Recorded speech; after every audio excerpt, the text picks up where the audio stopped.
Guys, आज हम बनाने वाले हैं एक नई चीज़। क्योंकि मुझे भूख लग रही है तो मैंने सोचा एक रेसिपी ट्राई करते हैं, एक स्नैक रेसिपी। क्योंकि शाम के वक्त मुझे भूख लगती है, ऑब्वियसली कोई स्नैक चाहिए होता है। और प्लस मैं मम्मी पापा की तरह चाय भी नहीं पीती, तो कुछ तो चाहिए होता है अच्छा टेस्टी। तो मैं आपको आज दिखाती हूँ एक रेसिपी जो बहुत ही टेस्टी और डिलीशियस है। मेरा जो ट्यूशन है वो 25 मिनट्स में लिटरली स्टार्ट होने वाला है, तो जल्दी से जल्दी मैं चाहती हूँ कि ये स्नैक रेडी हो जाए और मैं बैठ भी जाऊँ ट्यूशन के लिए। तो चलो चलते हैं, बनाते हैं। इतनी क्विक रेसिपी है। तो इस रेसिपी के लिए हम ब्रेड यूज़ करने वाले हैं, 5 स्लाइसेस ऑफ ब्रेड। सबसे पहले इसके एजेस कट कर लेंगे।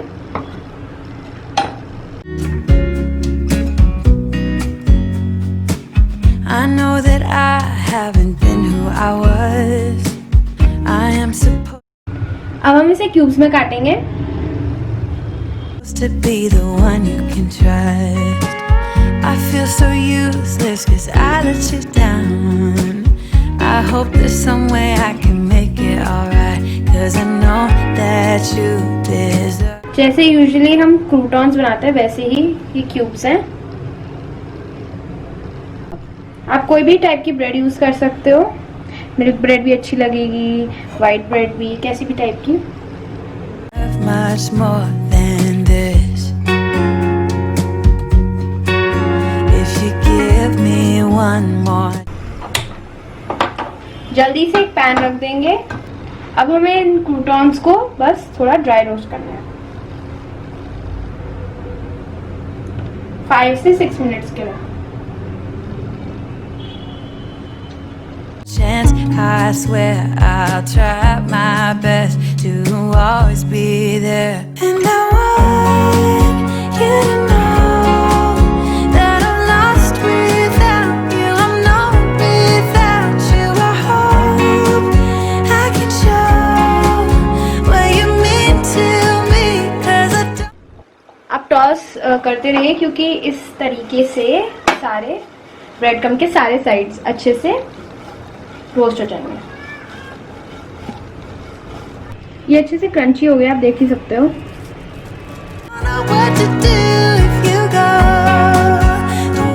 हमने इसमें थोड़ा सा 1 टेबलस्पून के करीब बटर डाला है।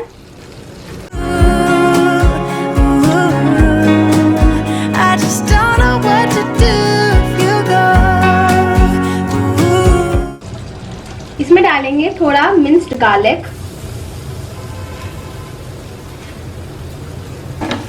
थोड़ा रोस्ट कर लेंगे गार्लिक को।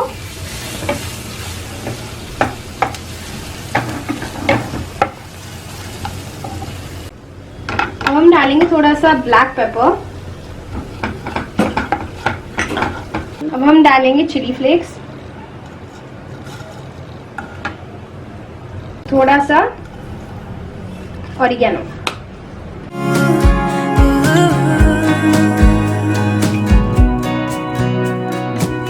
I've been so selfish and made you believe that you're not good enough, but you're all I need. अब हम डालेंगे अपने bread pieces. I take you places that you've never been. I would give you the world if you let me try again.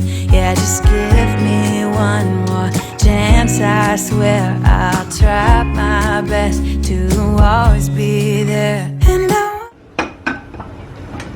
अब pan फिर से रख लेंगे और इसमें डालेंगे 1 टेबलस्पून बटर। बटर सारा मेल्ट हो गया है। अब हम इसमें डालेंगे 1 टीस्पून के करीब मैदा।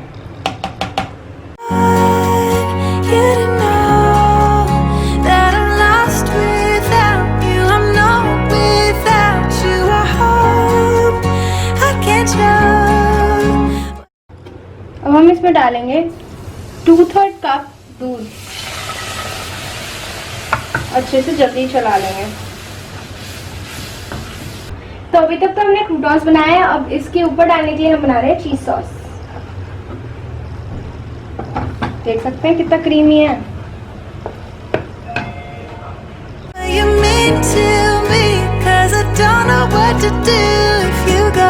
अब हम डालेंगे चीज। तो यहाँ पे मैंने 1 ब्लॉक के करीब ले लिया चीज। या आप चीज स्लाइसेस भी ले सकते हैं। हमारा चीज अच्छे से मेल्ट हो गया, ये बहुत ही क्रीमी सॉस बन गई है। इसमें हम थोड़ी डालेंगे सीजनिंग्स, थोड़ा सा रेड चिली फ्लेक्स, फिर से पिंच ऑफ सॉल्ट, थोड़ा सा ऑरिगेनो। अब हम डालेंगे थोड़ा ब्लैक पेपर और इन सबको अच्छे से मिक्स कर लेंगे अपनी चीज सॉस में। अब इस चीजी सी सॉस को हम डाल देंगे ब्रेड पॉपकॉर्न के ऊपर। देख सकते हैं कितनी चीजी सॉस है, यमी। और इस डिश का नाम है चीजी ब्रेड पॉपकॉर्न। तो मेरा ट्यूशन तो बस शुरू ही होने वाला है और ये टाइम पे बन भी गया, तो अब मैं इसे एंजॉय करूंगी, मम्मी पापा के साथ शेयर करके खाऊंगी। तो बहुत टेस्टी और चीज़ी लग रहा है। अगर आपको भी ऐसी छोटी रेसिपीज पसंद है तो ज़रूर बना के मुझे कमेंट सेक्शन में बताना आपको कैसी लगी। Good evening guys, welcome back. तो इस ब्लॉग को आगे बढ़ाने से पहले सबसे पहले मैं आप लोगों से बात करूंगी सुशांत सिंह राजपूत के बारे में, जो कि काफ़ी अच्छे एक्टर थे और उनकी मूवीज़ वगैरह बहुत पसंद की जा रही थी। एक अपकमिंग कहते हैं ना, एक स्टार जो जिसमें वो बात होती है, जैसे कि एक टाइम पर दिव्या भारती जी में थी और दिव्या भारती को बहुत लोग पसंद करने लगे थे। उनका भी जो कहते हैं स्टार लाइफ थी वो धीरे धीरे ऊपर की तरफ बढ़ रही थी। उन्हें बहुत कुछ आगे चलकर काम मिलने वाला था, क्योंकि उनका कहते हैं उनका काम करने का तरीका लोगों को पसंद आ रहा था। सेम इसी तरीके से सुशांत सिंह राजपूत का भी काम सबको पसंद आ रहा था और एक के बाद एक अच्छी मूवी भी करी है उन्होंने। जैसे कायपो 6, वो तो उनकी बहुत ही ज़्यादा मेरी फेवरेट मूवी में से एक है। और सबसे ज़्यादा जो फेवरेट चीज़ जो मेरी थी उनके, वो थी वो पवित्र रिश्ता सीरियल, जो कि ZTV पर आता था अर्चना के साथ। अर्चना और मानव, उस सीरियल में इन दोनों किरदार का नाम था और वो सीरियल मैंने कंटिन्यूअस वॉच किया है GTV पर और उसके बहुत सारे एपिसोड्स मैंने देखे। काफ़ी अच्छा सीरियल था और उससे मुझे महाराष्ट्र का कल्चर भी पता चला था उस सीरियल के थ्रू धीरे धीरे, क्योंकि उस टाइम महाराष्ट्र के इतने सीरियल नहीं आया करते थे। तो मेरे को काफ़ी हद तक महाराष्ट्र का कल्चर क्या होता है, महाराष्ट्र में किसको कैसे बुलाया जाता है, वो सब मैंने धीरे धीरे उससे ही सीखा था। तो मतलब मैं बात कर रही थी सुशांत सिंह राजपूत के बारे में, जिन्होंने एकाएक अचानक से ये जो न्यूज़ सामने आई है, ये सच में एक बहुत बड़ी न्यूज़ है और जिसे सुनने के बाद सच में बहुत अफसोस हो रहा है।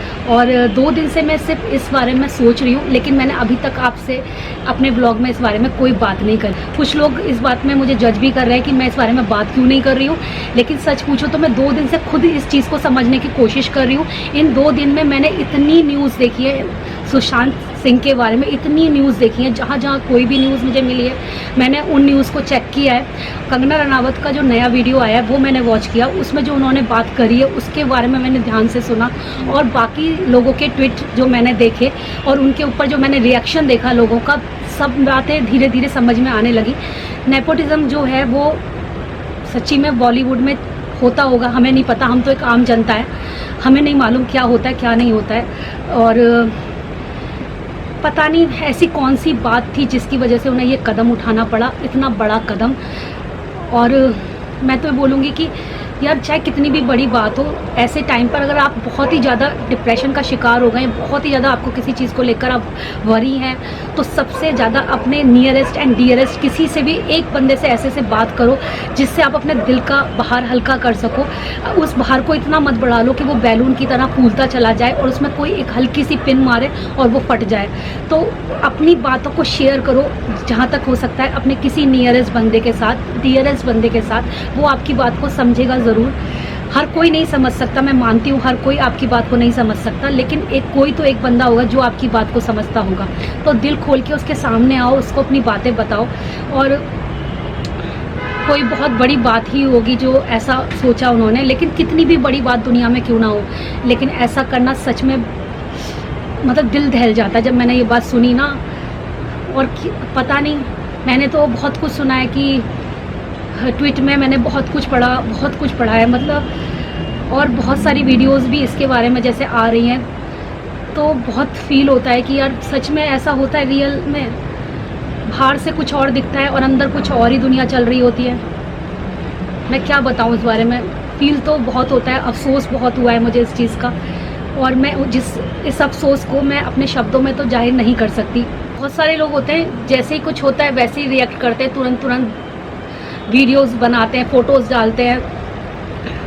लेकिन पता है, मैं 2 दिन से मैं इस चीज़ को समझना चाह रही थी, मतलब ऐसा क्या हो गया, ऐसी क्या बात है जो इतना परेशान कर गई किसी बंदे को, जबकि वो तो वेल सेटल्ड। लेकिन हमें क्या पता वो क्या बात है।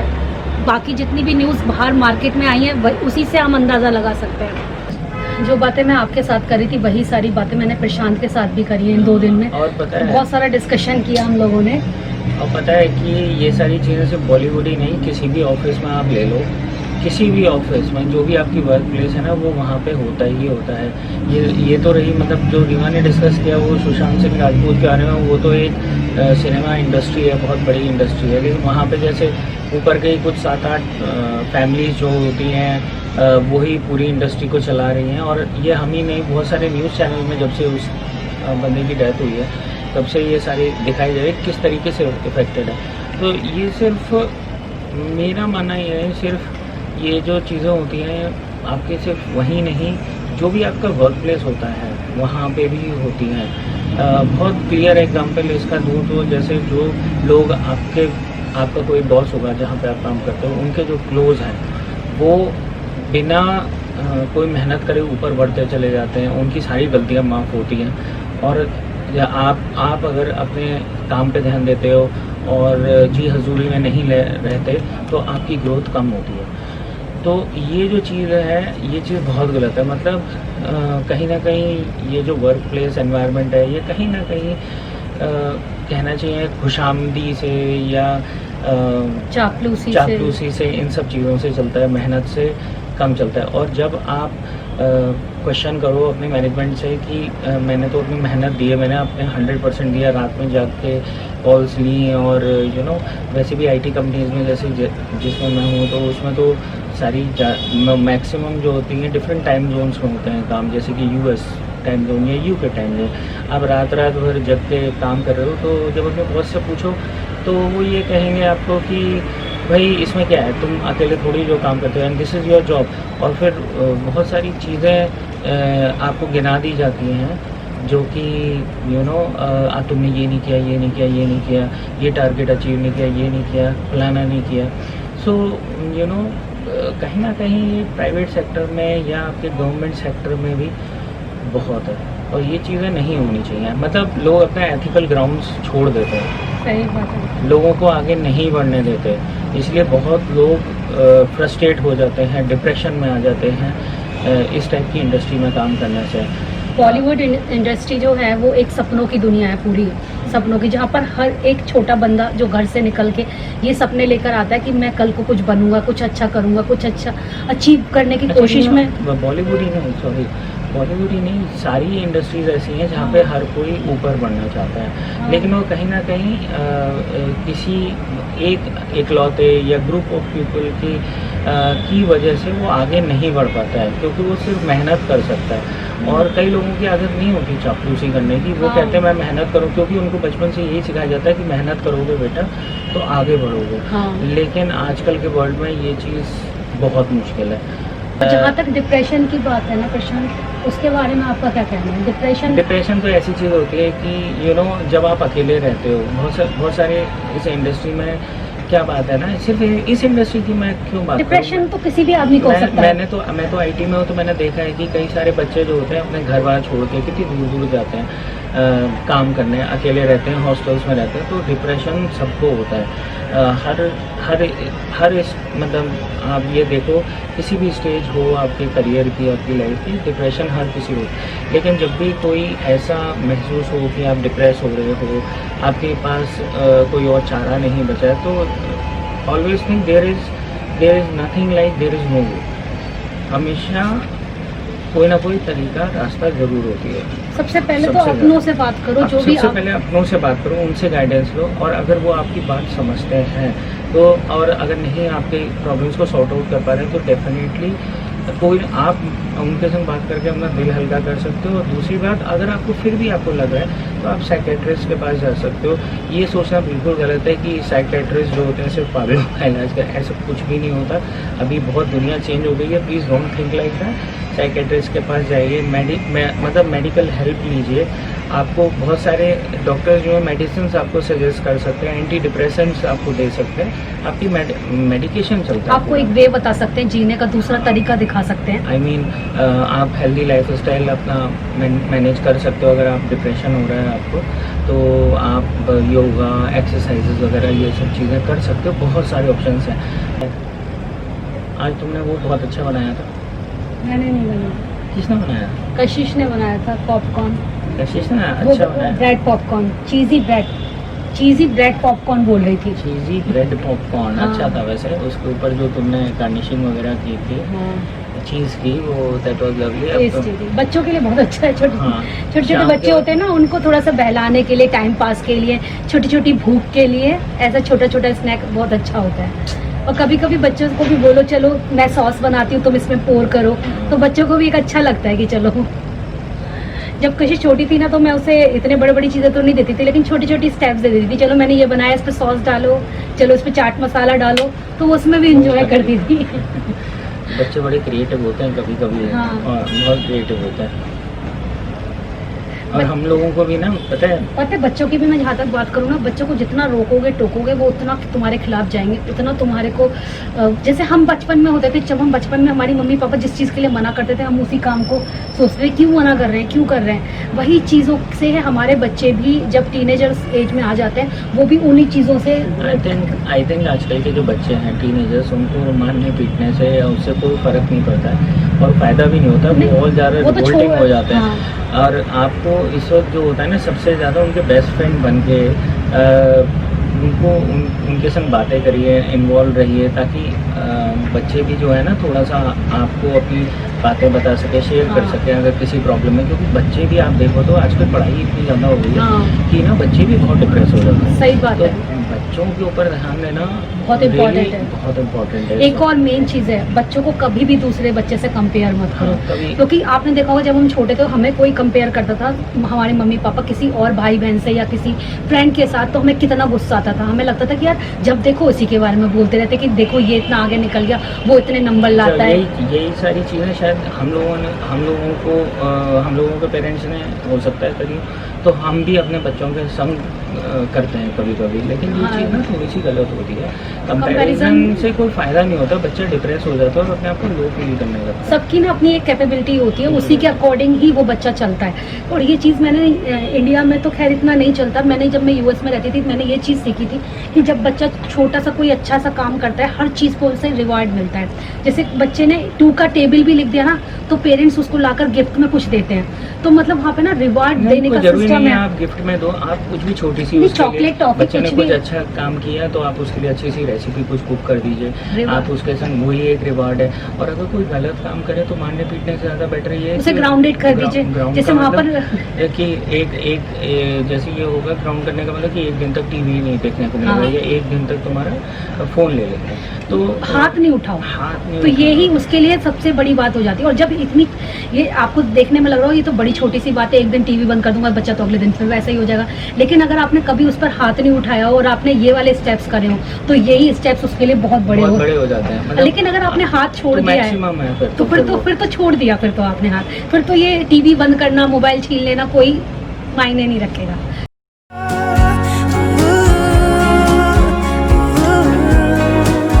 I just don't know what to do if you go.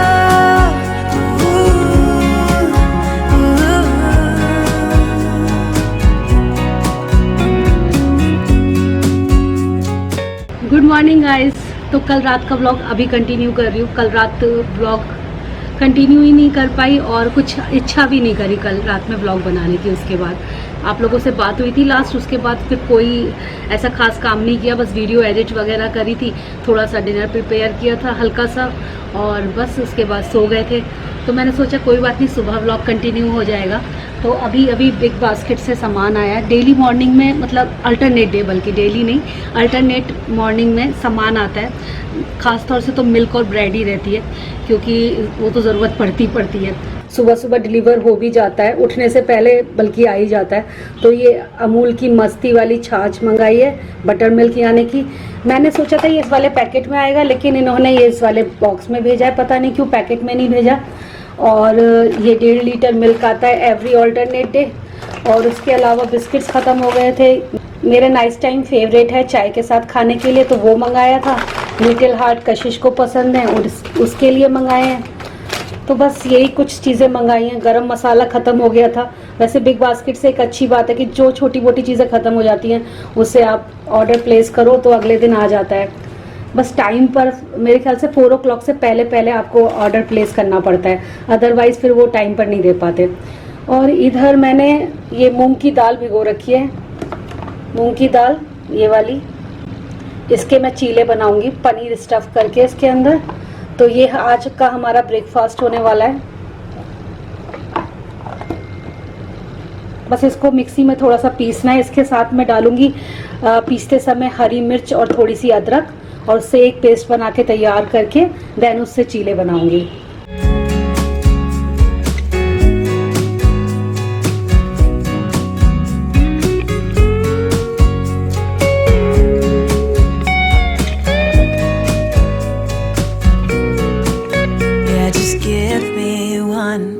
Chance, I swear I'll try my best to always be there. And I want you to know that I'm lost without you. I'm not without you. I hope I can show what you mean to me, 'cause I don't know what to do if you go.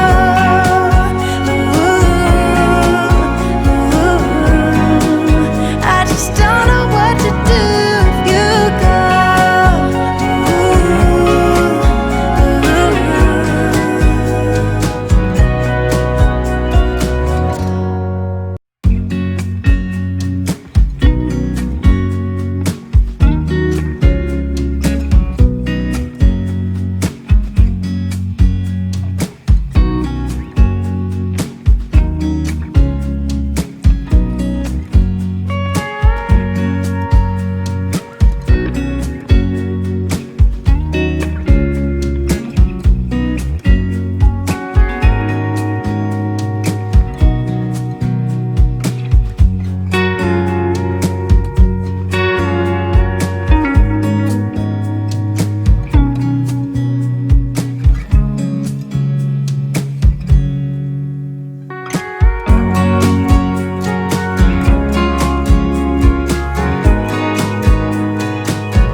मूंग दाल के चीले मुझे तो बहुत पसंद है और जल्दी बन भी जाते हैं और बहुत अच्छा ब्रेकफास्ट है एक्चुअली। इसमें आपको सुबह सुबह प्रोटीन भी मिल जाता है और कहते हैं कि मॉर्निंग ब्रेकफास्ट में प्रोटीन मिल जाए, ये सबसे अच्छी चीज़ रहती है पूरे दिन के लिए। तो मैं तो ज़्यादातर मूंग दाल का चीला बनाती रहती हूँ सुबह के टाइम, जैसे ओट्स का चीला हुआ, बेसन का चीला हुआ, मूंग दाल का चीला हुआ, ये सारे हेल्दी ऑप्शन रहते हैं। तो इसमें थोड़ा सा सॉल्ट ऐड कर रही हूँ। आज जो मॉर्निंग में दूध आया था वो मैंने जैसे ही उबाला वो फट गया और मेरे पास इसके अलावा दूध भी नहीं है, यही दूध था आधा। ये 1 किलो दूध है, आधा लीटर और पड़ा है। जब ये फट गया तो वो भी फटेगा ही फटेगा। फिर भी मैं कोशिश करूंगी कि मैं उस दूध को चलाते हुए क्या कहते हैं उबालूं। अगर दूध फटने की अगर आपको लग रहा है, थोड़ा सा डाउट हो रहा है कि फट जाएगा, तो पता है आपको क्या करना चाहिए, दूध उबलते समय उसमें लगातार चम्मच चलाते रहो तो फटता नहीं है, अच्छे से उबल के आ जाता है।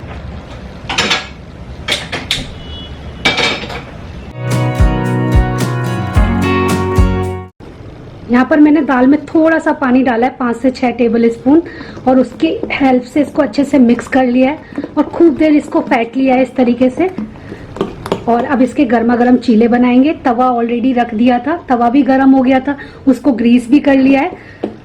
तो चीले बनाना स्टार्ट करते हैं। गाइस आज होने वाला है डबल धमाका। यहाँ पर तो आप वीडियो देख ही रहे हैं। इसी के साथ साथ TIO TV यानी कि जो कशिश का चैनल है, आपको वहाँ पर भी एक अच्छी सी वीडियो मिलने वाली है जो कि समर से रिलेटेड है और टीनेजर्स के लिए काफ़ी हेल्पफुल है। तो आप उसे भी जाकर चेक कर लीजिएगा। उसका लिंक आपको डिस्क्रिप्शन बॉक्स में मिल जाएगा।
डेज से ना दिल्ली में इतनी ज़्यादा गर्मी पड़ रही है कि अगर आप 5 मिनट भी किचन में खड़े हो जाओ तो ढेरों पसीने आ जाते हैं। इस टाइम आप फेस देख सकते हो और बहुत पसीने आने लगते हैं तुरंत ही। वैसे पता है, आपने एक बात नोटिस करी है, जो पहला चीला होता है या पहला डोसा होता है उससे कहीं ज़्यादा फार बेटर सेकेंड वाला बनता है। पहला वाला इतना अच्छा नहीं बनता जितना आप सोचते हो, उतना एक्सपेक्टेशन जितनी लगते हो उस पहले वाले चीले से, उससे कहीं ज़्यादा दूसरा वाला ज़्यादा अच्छा बनता है। जैसे कि मेरा दूसरा वाला पतला भी बना है और एकदम हम जैसे मैं चाहती थी हल्का लाल रंग में बने और छोटा सा बने, तो वैसा ही बना है बिल्कुल। तो हम लोगों का तो ब्रेकफास्ट बस होने ही वाला है। मूंग दाल का चीला विद स्टफ पनीर। और आप लोग बताना कि आप लोगों ने क्या खाया आज ब्रेकफास्ट में। आज वेडनेसडे है तो आप लोग भी ज़रूर ब्रेकफास्ट कर चुके होंगे जब तक ये वीडियो रिलीज़ होगी, क्योंकि ये वीडियो तो होती है आफ्टरनून में, तब तक तो लंच का टाइम हो जाता है। तो आप लोगों ने आज क्या खाया ब्रेकफास्ट में मुझे बताना। आज की वीडियो तो सच में बिल्कुल तरोताज़ा आपके पास पहुंचेगी। वेडनेसडे में ही रिलीज़ हो रही है और वेडनेसडे का ही ब्रेकफास्ट मैं आपके साथ शेयर कर रही हूँ।